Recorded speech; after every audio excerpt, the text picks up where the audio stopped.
আল্লাহ রাব্বুল আলামিন এই কোরআনুল কারীমের ভিতরে 114টা সূরা আল্লাহ রাব্বুল আলামিন নাযিল করে দিয়েছেন। এই কোরআনুল কারীমে আমি অধম গুনাহগার নগণ্য অল্প সময় নিয়ে এই কোরআনুল কারীমে আমি 108 নম্বর সূরা তেলাওয়াত করেছি। আপনাদের অনেকেরই মুখস্থ। আমি যে সূরাটি তেলাওয়াত করেছি সংক্ষিপ্ত একটা সূরা, ছোট্ট একটি সূরা। এই সূরাটির আয়াত হলো 3 আয়াত বিশিষ্ট একটি সূরা। এই সূরাটির নাম আল্লাহ রাব্বুল আলামিন এই সূরাটির নাম রাখা হয়েছে সূরাতুল কাউসার। এই সূরাটির নামকরণ করা হয়েছে, এই সূরাটির প্রথম আয়াত থেকে নামকরণ করা হয়েছে সূরাতুল কাউসার। সূরাতুল কাউসারের নামকরণ করা হয়েছে, কাউসার শব্দের অর্থ বলা হয়েছে ঝর্ণা, কাউসার অর্থ বলা হয়েছে ঝর্ণা ধারা। আল্লাহ সুবহানাহু ওয়া তাআলা এই কোরআনুল কারীমের ভিতরে সব থেকে যদি আপনাদের প্রশ্ন আসে, কোরআনুল কারীমের ভিতর থেকে সব থেকে ছোট্ট সূরাটির নাম কি? আপনারা বলবেন সব থেকে ছোট্ট সূরাটির নাম হলো সূরাতুল কাউসার, 108 নম্বর আয়াত। যদি বলেন কোরআনুল কারীমের ভিতরে সব থেকে বড় সূরাটির নাম কি? আপনারা বলবেন সূরাতুল বাকারা। এখন আমি ছোট্ট সূরাটি আমি তেলাওয়াত করেছি, এই ছোট্ট সূরাটি তেলাওয়াত করেছি। সূরাটি আকারে ছোট আর 3টি আয়াত মোটে এর ভিতরে রয়েছে, 10টি শব্দ রয়েছে। এই কোরআনুল কারীমের ভিতরে এই যে ছোট্ট একটি সূরা হয়েছে, এই ছোট্ট একটি সূরা কি যদি তরজমা করা শুরু হয়ে যায়, সূরাটির ব্যাখ্যা বিশ্লেষণ যদি আলোচনা করা হয়, একটানা 10 দিন পর্যন্ত করলেও এই ছোট্ট সূরাটির আলোচনা শেষ করা যাবে না। প্রচুর একটা ফায়দাকৃত একটি সূরা। সূরাটি ছোট হতে পারে কিন্তু পাওয়ারফুল একটি সূরা, দামি একটি সূরা, গুরুত্বপূর্ণ একটি সূরা। এই সূরাটি থেকে আমি আপনাদের সামনে আলোচনা করার জন্য আমি নিয়ত করেছি। আল্লাহ সুবহানাহু ওয়া তাআলা যেন এই সূরাটির উপরেই আমার কথা বলার সুযোগ দান করে। তার আগে আমি আপনাদেরকে বলতে চাই, আমি বিভিন্ন জায়গায় বারবার বলে থাকি, আপনারা যখন এই কোরআনুল কারীম যখন আপনারা তেলাওয়াত করতে যান, আপনারা যারা পড়া শিখেছেন, আপনারা যারা পড়তে শুরু করেছেন, কোরআন শিখেছেন, আর যারা শিখেন নাই তারা কিছুই বুঝবেন না। কোরআন যারা পড়তে শিখেছেন, কোরআন যারা পড়ার জন্য যখন রেহাত পাতায়া কোরআন নিয়ে সামনে নিয়ে যখন আপনারা বসেন, আমি আপনাদেরকে একটু সন্দেহ দূর করায় নিচ্ছি, আপনাদেরকে একটু মনোযোগ সহকারে শোনানোর জন্য আহ্বান করছি। আমরা কোরআন পড়তে শুরু করি, আল্লাহর কাছে বলতে দেখি আউযু বিল্লাহি মিনাশ শাইতানির রাজীম। আমরা রবের কাছে বলি, ও মহান মালিক, আপনার কাছে আমরা আশ্রয় চাই, আপনার কাছে আমরা পানা চাইতেছি। কার কাছে পানা চাইতেছি? কি জন্য পানা চাইতেছি? আউযু বিল্লাহি মিনাশ শাইতানির রাজীম। ওই শয়তান নামক, ইবলিস নামক লানত প্রাপ্ত, অভিশপ্ত প্রাপ্ত ওই শয়তান থেকে আশ্রয় চাই আমরা কোরআন তেলাওয়াত শুরু করছি। আমরা বলতেছি, কি বলি? বিসমিল্লাহির রহমানির রহিম। আল্লাহর কাছে বললাম আমরা মালিক, পরম করুণাময়, আপনি দয়ালু, আপনার নামেই আমরা শুরু করছি। পড়তে যে বলি যালিকাল কিতাবু লা রাইবা ফীহি। আল্লাহ রাব্বুল আলামিন সর্বপ্রথমে আয়াতটি ঢোকায়া দিলেন।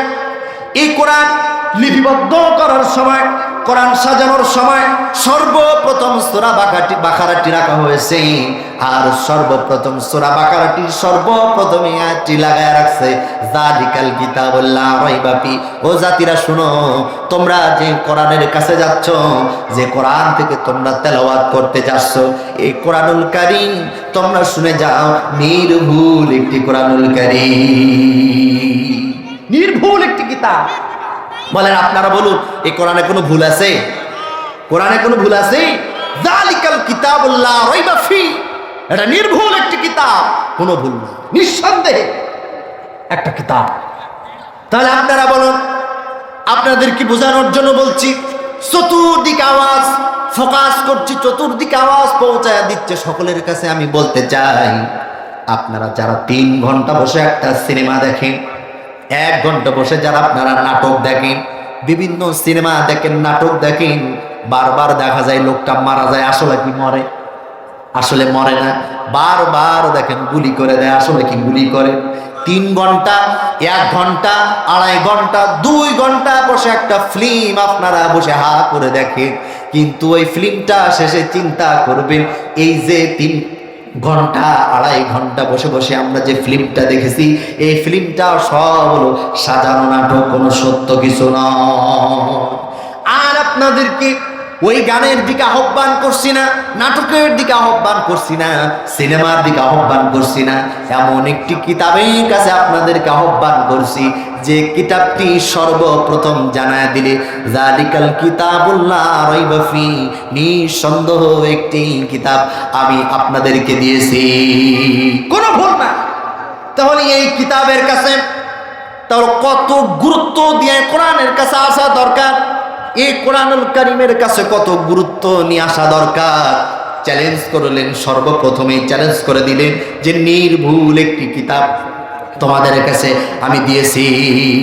এখন আমি আপনাদেরকে যেটা বুঝাইতে চাইলাম সেটা হলো, এই কোরআনুল কারীমের ভিতরে কোনো প্রকার ভুল নাই। তাহলে আমি আজকে যে কথাগুলো বলবো, আমার ব্যক্তিগত কথা ভুল হতে পারে, আমার নিজে বলা যে কথাগুলো ভুল হতে পারে, কিন্তু কোরআন থেকে যে আলোচনাগুলো বলবো, এই কোরআনের আলোচনাগুলোর ভিতরে কোনো ভুল নাই, নির্ভুল একটি কিতাব।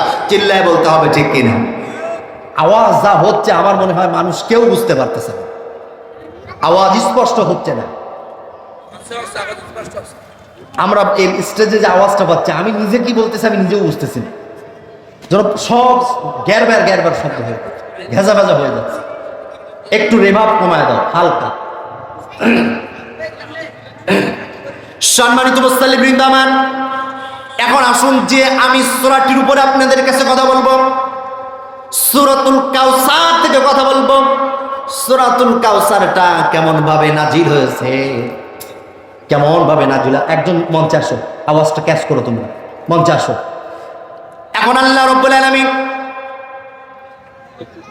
এই সূরাটি কোন সময় নাজিল করেছেন, কোন জন্য নাজিল করেছেন, কেমন ভাবে নাজিল করেছেন, আসুন আমরা নাজিলের প্রেক্ষাপট একটু জেনে আসি। আল্লাহ রাসূল সাল্লাল্লাহু আলাইহি ওয়াসাল্লাম আব্দুল্লাহর বেটা জনাবে মুহাম্মদুর রাসূলুল্লাহ সাল্লাল্লাহু আলাইহি ওয়াসাল্লাম আমিনার গর্ভে, মা আমিনার গর্ভে উদরে আসলেন, জন্মগ্রহণ করলেন।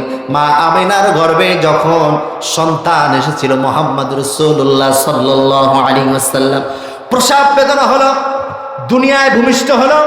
দুনিয়ার মানুষ যেন সবাই, কাফের মুশরিকেরা, কুরাইশরা, আবু লাহাব, উতবা, সাইবা, মুগীরা, আবু জাহেল্লা সবাই সন্তুষ্ট হয়ে গেল, আবু তালেব সন্তুষ্ট হয়ে গেল।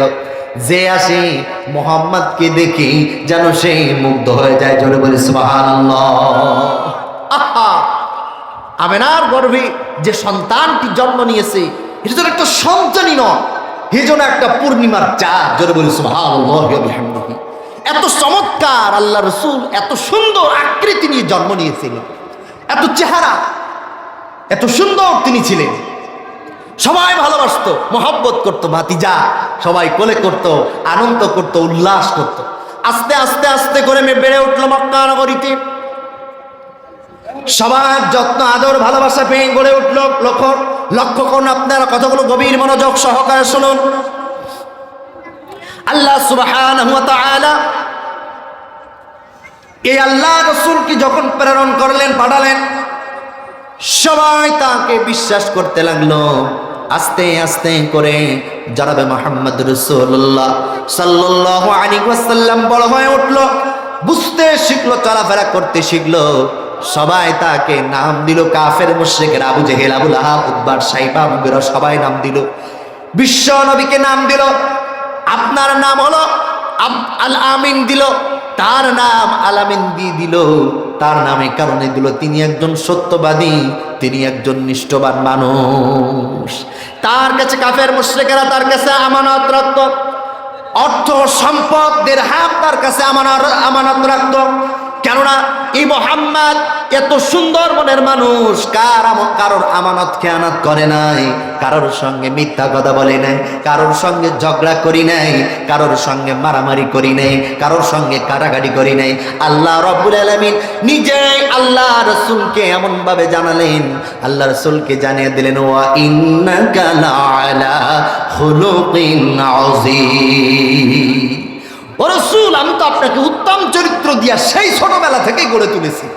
কোনোদিন মারামারি করি নাই, কোনোদিন কাটাকাটি করি নাই, মানুষের সঙ্গে দুর্ব্যবহার করি নাই, কারোর সঙ্গে কখনো মিথ্যা কথা বলি নাই, কারোর সঙ্গে কখনো ঝগড়া করি নাই, গরম দেয় নাই। এমন চরিত্রের অধিকারী তিনি ছিলেন। কাফের মুশরিকরা তাকে ভালোবাসত, মহব্বত করত, আমানত রাখত বিশ্ব নবীর কাছে, বিশ্ব নবীর কাছে আমানত রাখত, বিশ্ব নবীর কাছে এত মহব্বত করত। এখন আল্লাহ রাসূল এইভাবে সময় পার করতে লাগলো।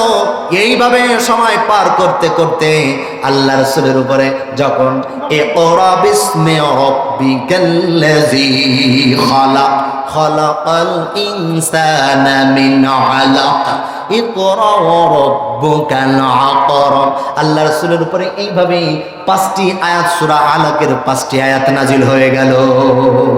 আল্লাহ রাসূল নবুয়ত প্রাপ্ত হয়ে গেল। আল্লাহ রাসূল তার কাছে ওহী এসে গেল। আল্লাহ রাসূলের কাছে এবার দায়িত্ব হয়ে গেল। আল্লাহ রাসূলের কাছে এই দায়িত্ব যখন হয়ে গেল, আল্লাহ রাসূলের উপরে যখন ওহী নাজিল হয়ে গেল আল্লাহর পক্ষ থেকে, এবার আল্লাহ রাসূল সাল্লাল্লাহু আলাইহি ওয়াসাল্লামের উপরে দায়িত্ব এসে গেল। ও রাসূল, আপনি এইভাবে আর চলতে পারবেন না, আপনি আর এইভাবে বেড়াইতে পারবেন না।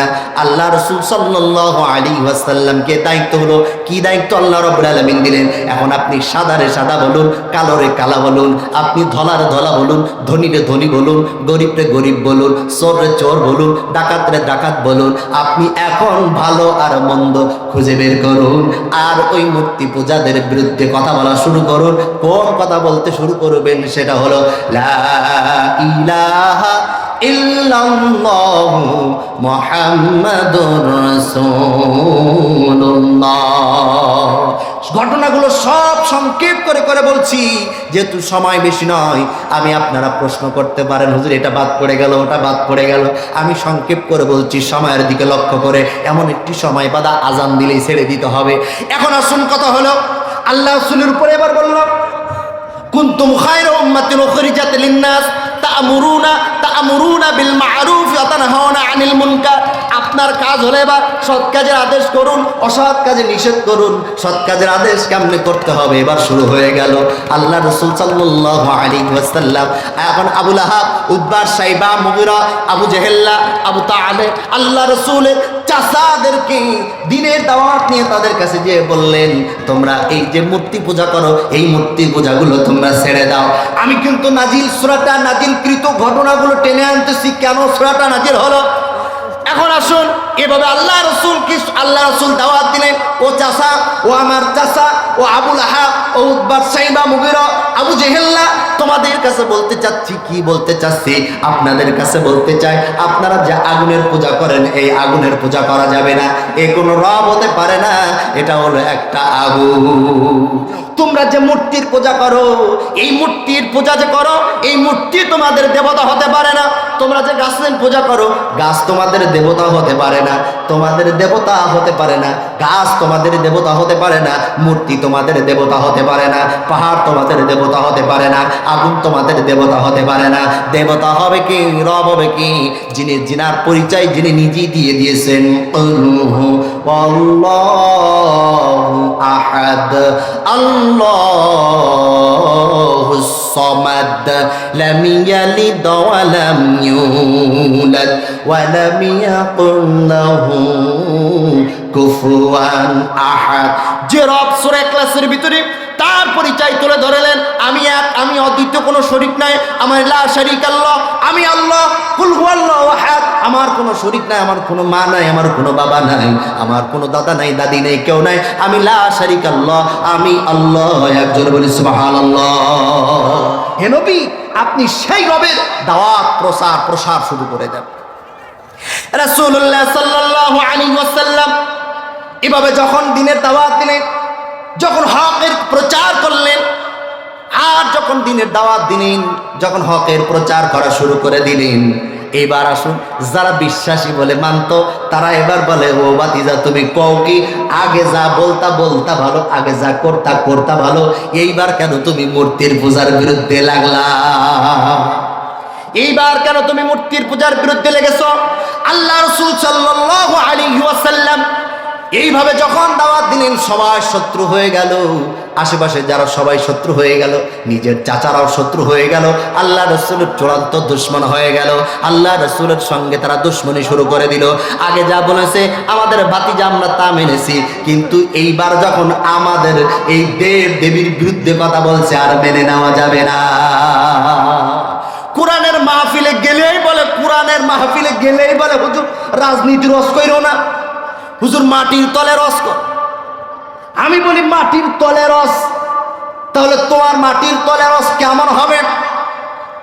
মাটির তলে রস তো হবে সেই রকম, দুনিয়া মাটির উপরে চলবে যেমন মাটির তলেও চলবে তেমন। তুমি মাটির উপরে চলবা একরকম, মাটির নিচেই কি রব বলবে আর একজন, বলেন রব বলবে কি আর একজন। এখন কথা হলো মাটির উপরে যেমন চলবে মাটির নিচেও তেমন চলবে। এখন আমার কথা হলো হাড়িতে যদি পাতিলে যদি রান্না ভালো না হয় প্লেটে কিন্তু আসে না, কথা হয় না, প্লেটে খাবার ভালো আসে না। তোমার মাটির উপরে যদি তুমি শুধরাতে না পারো তাহলে মাটির নিচে রস শুনে লাভ কি, তোমার ওখানেও শুধরাবে না, কথা বলেন ঠিক কিনা? তাহলে আগে শুধরাতে হবে উপরে, আর উপরে শুধরাতে হলে লাগবে কোরআন। তারাক্তু ফীকুম আমরাইন লান তাদিল্লু মা তামাসসাকতুম বিহিমা কিতাবাল্লাহি ওয়া সুন্নাত রাসূলি। আল্লাহ রাসূল সাল্লাল্লাহু আলাইহি ওয়াসাল্লাম বলেন, শেষ ভাষণ বিদায় হজের ভাষণে আল্লাহ রাসূল সাল্লাল্লাহু আলাইহি ওয়াসাল্লাম বলেন, তোমাদের জন্য দুইটা জিনিস আমি রেখে গেলাম, একটা জিনিস হলো কোরআন আর একটা জিনিস হলো আমার সুন্নাত।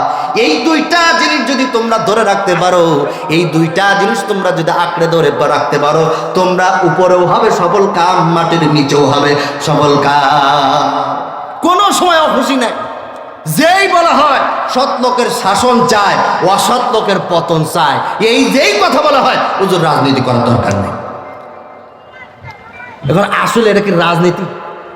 কারণ হলো ও তো সুসু, কথা হয় না, ও তো সুসু, ওর ভয় করে, কারণ ওর খাটের তলে, ওর খাটের ঘরের ভিতরে যায়, খাটের তলে যদি খোঁজ করা হয় খাটের তলে দেখা যাবে গরিবের চাইল পাওয়া যাবে, গরিবের তেল পাওয়া যাবে।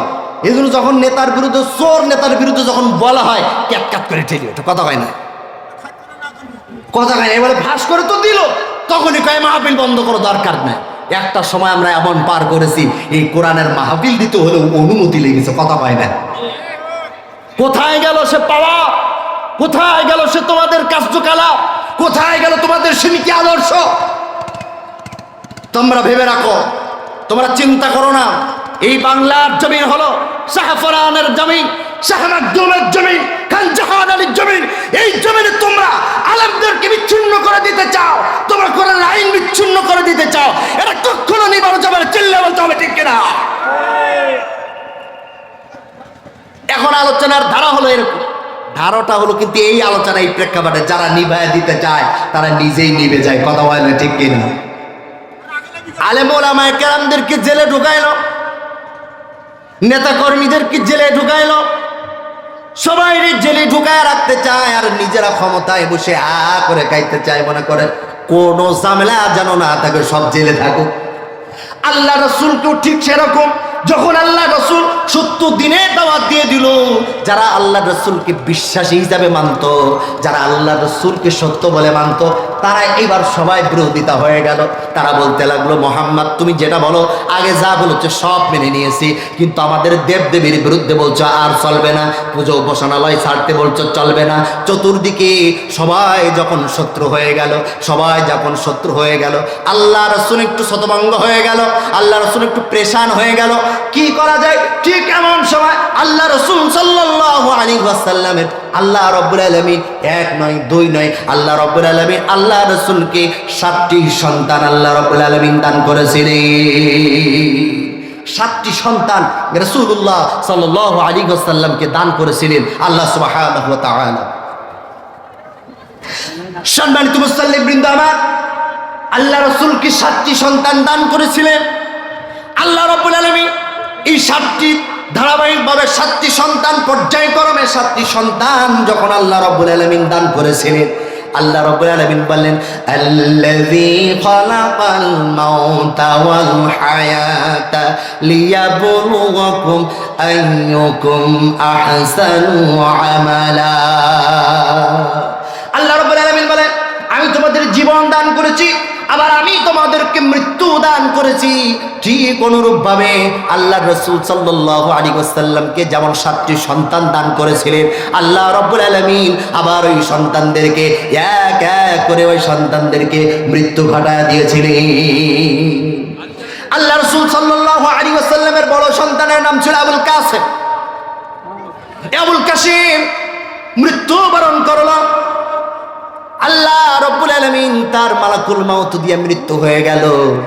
আল্লাহ রাসূল সাল্লাল্লাহু আলাইহি ওয়াসাল্লাম চিন্তা করলেন, ওগো মালিক, তুমি আমার একটা সন্তান দিলে, নিয়ে নিল, কোনো চিন্তা নাই, জানো রব দেওয়ার মালিক আবার রব নেওয়ার মালিক, চেল্লা বলে ঠিক কিনা? যে রব দিয়ে দেয় সেই রব আবার উঠায় নেয়, রবের এমন ক্ষমতা বলেন আছে না? আল্লাহ রাব্বুল আলামিন যখন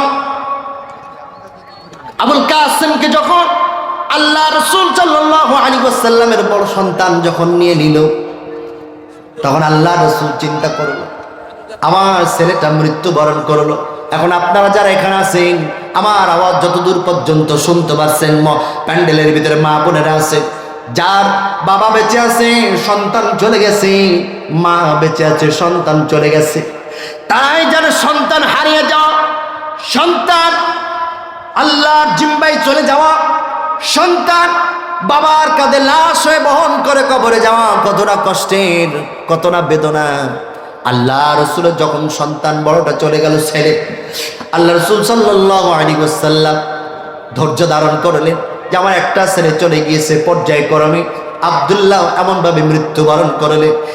এইভাবে আব্দুল্লাহ যখন মৃত্যুবরণ করলেন, আব্দুল্লাহ রাদিয়াল্লাহু তাআলা আনহু যখন মৃত্যুবরণ করেন, আল্লাহ রাসূলের সন্তান এইভাবে যখন 6টি সন্তান মৃত্যুবরণ করলেন, ঘটনার ভিতরে এমন ভাবে এসেছে, আব্দুল্লাহ যখন রাতের আধারে মৃত্যুবরণ করলেন, বাড়ির পাশে আল্লাহ রাসূলের বাড়ির পাশে ছিল আবুল হাবের বাড়ি। আল্লাহ রাসূলের ঘরের থেকে যখন কান্নার আওয়াজ হলো, আব্দুল্লাহ চলে গিয়েছে, আগে তো আবুল কাসেম চলে গেল, আবুল কাসেম রাদিয়াল্লাহু তাআলা চলে গিয়েছে, পরে তো যখন আব্দুল্লাহ চলে গেল, আল্লাহ রাসূল একটু শতভঙ্গ হয়ে পড়লেন।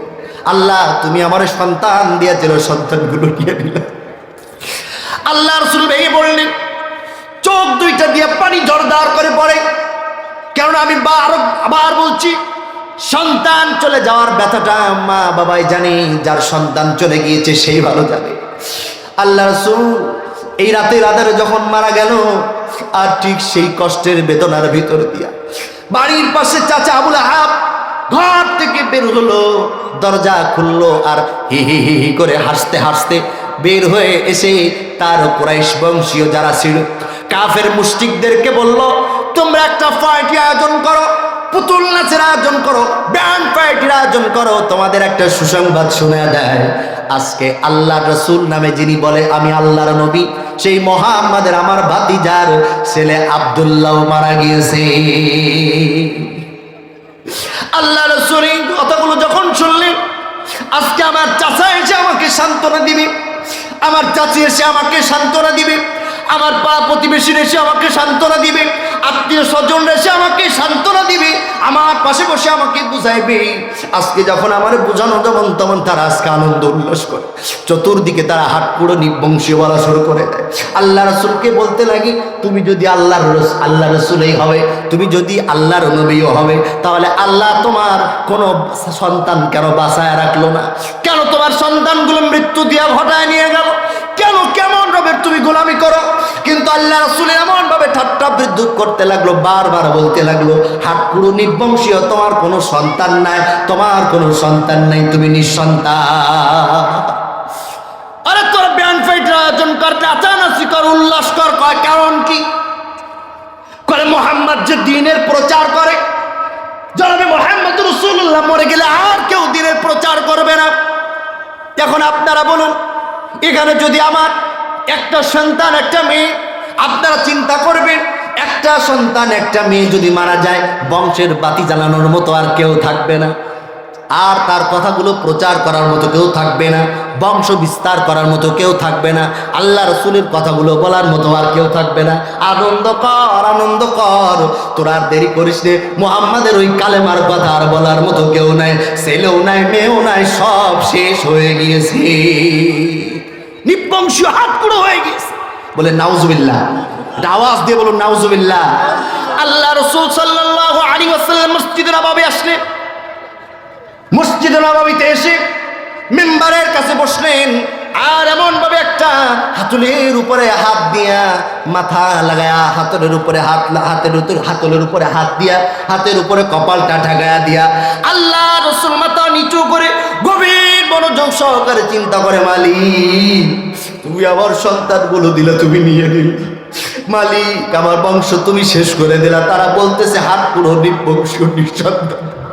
ও মালিক আমার কলিজায় বড় ব্যথা, সন্তানগুলো চলে গেল, আর আমার নিজের চাচারা আমার নামে বদনাম লটানো শুরু করে, বুক বড় ব্যথা নিয়ে আল্লাহ রাসূল কাঁদতেছে আর পানি দরদর করে বলে মুখটা মলিন হয়ে গেছে। সাহাবায়ে কেরাম রিদওয়ানুল্লাহি তাআলা আলাইহিম আজমাইন চতুর সাইড দিয়ে বসে রয়েছে আল্লাহ রাসূলের কাছে। কিতাবের ভিতরে এমন ভাবে আসছে চতুর সাইডে সাহাবায়ে কেরামরা বসে আছে। হঠাৎ করে আল্লাহ রাসূল এমন ভাবে কাঁদতেছে, কান্নার ভিতর দিয়া আল্লাহ রাসূল মাথাটা উঁচু করেন, আর মাথাটা উঁচু করে মিসমিস করে হাসতে শুরু করে দিল। জোরে বলে সুবহানাল্লাহ। এমন ভাবে আল্লাহ রাসূল চতুর্দিক থেকে এমন ফয়সালা পেয়ে এমন ঘোষণা শুনে ছত্রভঙ্গ হয়ে পড়লেন, আর দুঃখ প্রকাশ করছেন। আল্লাহ রাব্বুল আলামিন আল্লাহ রাসূলকে কয়েকটা সুসংবাদ দিয়েছিলেন, তার ভিতরে একটি সুসংবাদ দিলেন। আল্লাহ রাব্বুল আলামিন জানালেন, ওয়ালাল আখিরাতু খায়রুল লাকা মিনাল উলা। রাসূল আপনি অপেক্ষা করুন, আপনি যে সময়টা পার করছেন এর থেকে ভালো একটা সময় আপনার জন্য অপেক্ষা করতেছে। চিল্লায় বলুন সুবহানাল্লাহ। আপনি টেনশন করেন না, আপনি হতাশ হয়েন না, আপনি ধৈর্য ধারণ করেন, আপনার এর থেকে সুন্দর একটি সময় আপনার জন্য অপেক্ষা করতেছে, এর থেকে সুন্দর। এটা শুধু রাসূলের উপরে নয়, এটা হলো মুমিন মুত্তাকিনদের উপরে। যেমন রাসূলের উপর সুসংবাদ এসেছে, ইমানদারদের উপরও এই সুসংবাদ জারি রয়েছে। রাসূলের উপরে যেমন সুসংবাদ রয়েছে, কাফেলার মানুষদের উপরও এই সুসংবাদ রয়েছে, ইসলামে কাফেলার মানুষের উপরে এই সুসংবাদ রয়েছে।